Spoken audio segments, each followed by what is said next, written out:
Hola, ¿qué tal? Buenas noches. Mi nombre es Oscar Chapit, yo soy médico, especialista en administración en salud y soy asesor en habilitación. Este es un corto video acerca de lo que cambió principalmente de la resolución 1043, que es la antigua norma de habilitación, a la resolución que está rigiendo actualmente, que es la resolución 2003, y que empieza de lleno a partir del 30 de enero del 2014.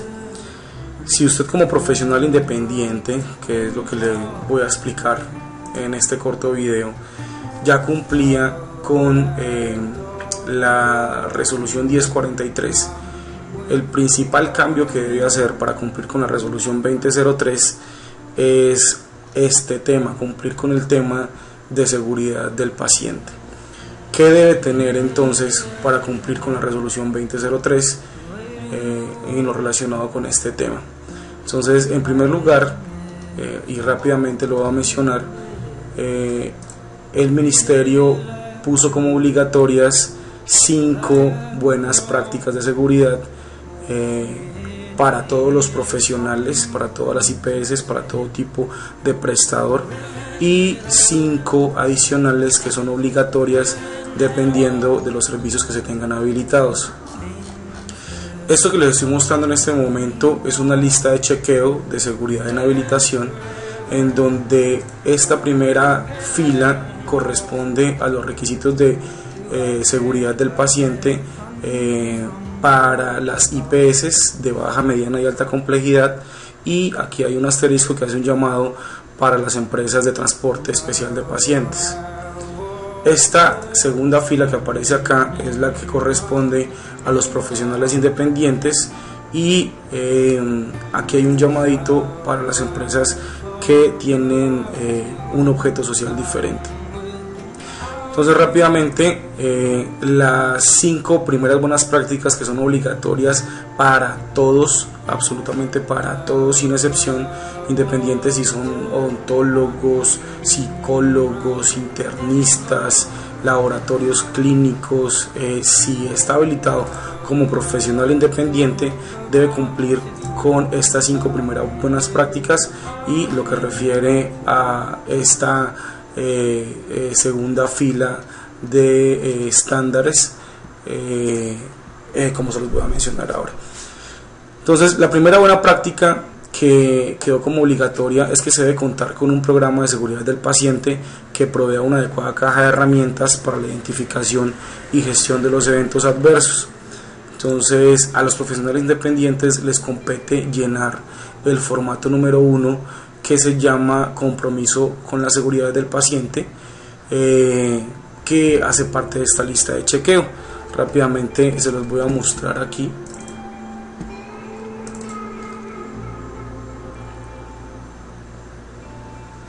Este es el primer formato que deben llenar, donde se les pide que coloquen cuáles son los compromisos que van a tener con respecto a la seguridad del paciente. Se les pide que planteen 3 propósitos trazadores que reflejen los objetivos que se pretenden alcanzar.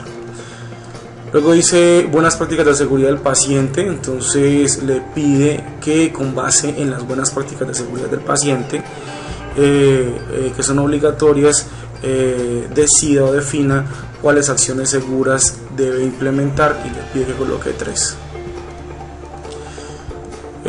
Posteriormente les pide que señale y mencione los indicadores que va a utilizar para hacer seguimiento a la seguridad de la atención, y le pide que coloque por lo menos uno relacionado con las infecciones asociadas en la atención en salud.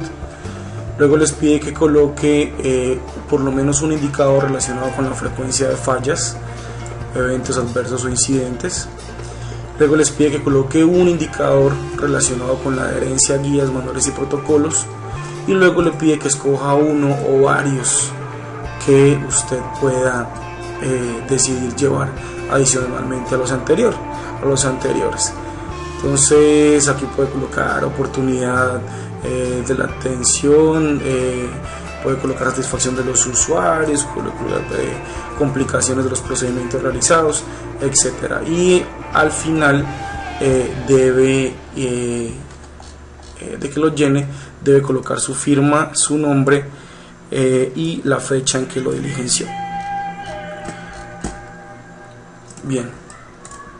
Posteriormente le pide que como parte de esta primera buena práctica llene un segundo formato, que es el formato que se llama evidencia del conocimiento básico en seguridad del paciente,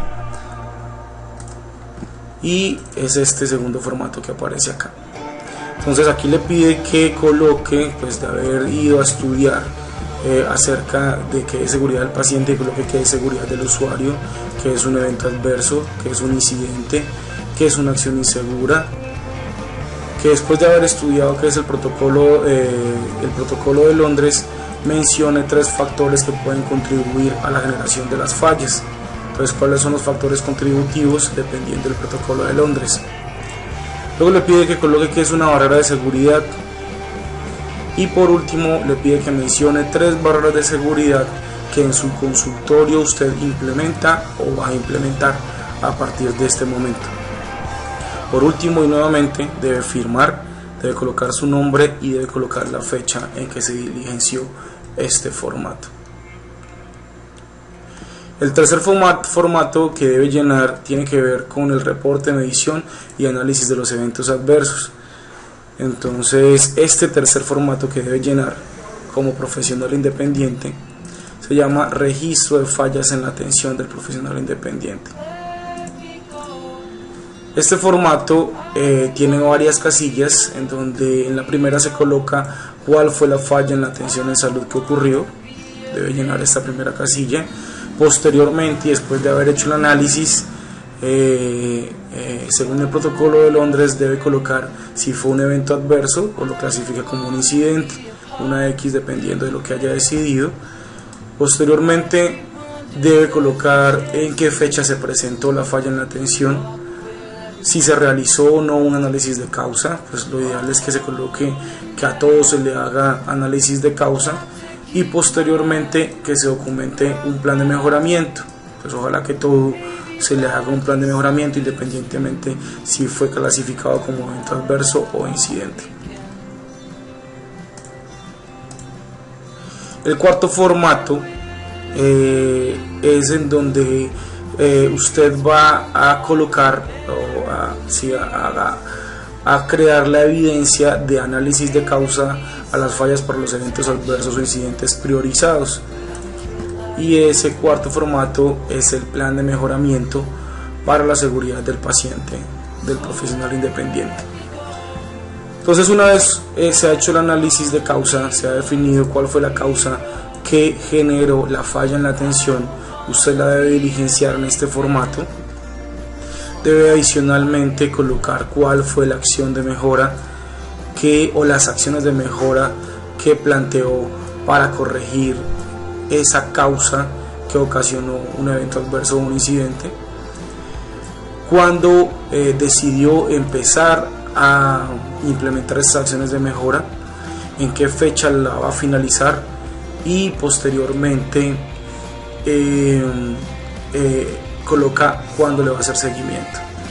Como resultado del seguimiento, entonces debe colocar si se cumplió la meta que se había trazado en un principio, es decir, si se eliminó esta causa que estaba ocasionando los eventos adversos en su consulta. Posteriormente debe firmar nuevamente, colocar su nombre y colocar la fecha en que diligenció este cuarto formato. Esos son los 4 formatos principales que debe tener con base en la seguridad del paciente. Posteriormente le pide que cuente con un procedimiento para el desarrollo o adopción de guías de práctica clínica para la atención de las patologías o condiciones que atiende con mayor frecuencia en cada servicio. Es decir, debe hacer un documento en donde especifique de dónde va a sacar las guías clínicas de atención de acuerdo a los principales motivos de atención. Si las va a bajar del ministerio, si las va a buscar en una base de datos, si usted mismo las va a crear. Eso es lo que debe decir este documento. y debe haber evidencia de la adopción o desarrollo institucional de las guías de manejo clínico asociada a las buenas prácticas de seguridad del paciente obligatorias que le apliquen. Entonces, todo lo que tenga que ver con su servicio, si realiza procedimientos, debe tener sus protocolos, todo tiene que estar actualizado, todo tiene que tener una fecha de actualización y tiene que tener una bibliografía que no sea superior a 5 años. Obviamente tiene que haber evidencia de revisión sistemática de literatura. La segunda buena práctica que tiene que ver con la monitorización de aspectos relacionados con la seguridad del paciente, entonces le pide que se realice seguimiento mensual a los indicadores de calidad reglamentarios, es decir, a los indicadores que escogió llevar en el primer formato que llenó. Y obviamente pues cada indicador tiene que tener su ficha técnica, su fuente de datos, su numerador, su denominador y obviamente su tabla para hacer el seguimiento. Posteriormente, la tercera buena práctica, que es detectar, prevenir y reducir el riesgo de infecciones asociadas a la atención en salud, le pide que todo evento adverso, todo incidente que se genere en su atención relacionado con algún tipo de infección asociada a la atención en salud, pues la llene en el formato número 4, la diligencia en el 3 y haga el plan de mejoramiento en el formato número 4. Debe tener un protocolo adaptado y adoptado de higiene de manos, en donde se incorporen los 5 momentos del lavado de manos recomendado por la Organización Mundial para la Salud, y debe estar socializado con el personal asistencial que le apoya su práctica clínica. Debe tener adicional al protocolo, pues debe tener los implementos necesarios para cumplir con ese protocolo, es decir, que debe tener toallas desechables, alcohol glicerinado, jabón antibacterial, en concordancia pues con lo que dice el protocolo. Debe tener un manual de bioseguridad actualizado, y obviamente pues donde se describan todas las prácticas de seguridad, de bioseguridad relacionadas con el servicio que se presta. Con respecto a la cuarta buena práctica, que es mejorar la seguridad en la utilización de medicamentos, entonces se le pide que si hay algún evento adverso, algún incidente relacionado con la incorrecta utilización de los medicamentos, se llene en el formato número 4. Debe además tener un procedimiento para la administración segura de los medicamentos. Entonces, si el profesional administra algún tipo de medicamentos en su servicio, ya sea cualquier medicamento que aplique en su servicio, pues debe tener el protocolo de administración segura de medicamentos adoptado, actualizado al servicio que está prestando.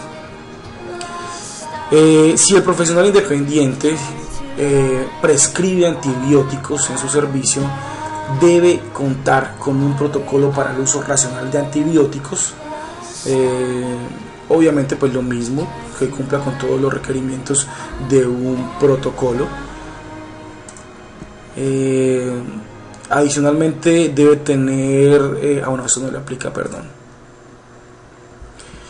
En la historia clínica del profesional independiente debe quedar registrado la evidencia que se ha identificado el riesgo de alergias a medicamentos de los usuarios, es decir, debe colocar dentro de los antecedentes alérgicos del paciente, diligenciarlos muy bien y ojalá resaltarlos para que haya evidencia de que se ha identificado el riesgo de alergia de los pacientes. La quinta buena práctica, que es asegurar la correcta identificación del paciente en los servicios asistenciales. Si hay algún evento adverso o algún incidente relacionado con esta buena práctica, debe ser diligenciado en el formato número 4. Adicionalmente debe tener un protocolo para asegurar la correcta identificación del usuario, y esto obviamente pues debe aplicarse en la historia clínica de ingreso al servicio, y datos de identificación, de correcta identificación, pues deben estar relacionados con los identificadores recomendados por la Organización Mundial de la Salud, y también debe ir o coincidir con lo que establece la resolución 1995 de 1999 acerca del manejo de las historias clínicas. La sexta buena práctica, que es mejorar la seguridad de los procedimientos quirúrgicos, no le aplica a los profesionales independientes. La séptima buena práctica tiene que ver con procesos para la prevención y reducción de la frecuencia de caídas. Eso tampoco le aplica a los profesionales independientes.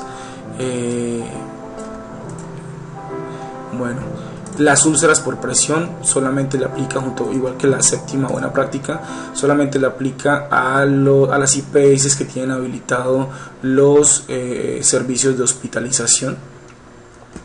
La novena buena práctica sí le aplica al profesional independiente que atienda dentro de su consulta maternas y recién nacidos.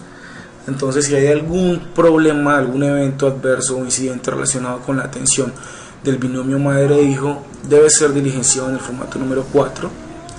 Debe tener todas las guías para la atención de la gestante en el periodo prenatal, en el puerperio, la atención del recién nacido, todo lo relacionado con de acuerdo a la práctica que realice. Y la décima buena práctica, que es relacionado con la disponibilidad y manejo de sangre y hemocomponentes, pues no le aplica al profesional independiente. Eso es lo relacionado con la actualización de su documentación con respecto al programa de seguridad del paciente. Posteriormente, en otros videos les estaré haciendo llegar información acerca de los demás estándares, pero por ahora, si cumple con esto, eso es lo más importante que debe cumplir para actualizar lo que ya estaba cumpliendo con el IES 43 a la resolución 2003. Pues muchísimas gracias por su atención y nos estamos viendo en un próximo video.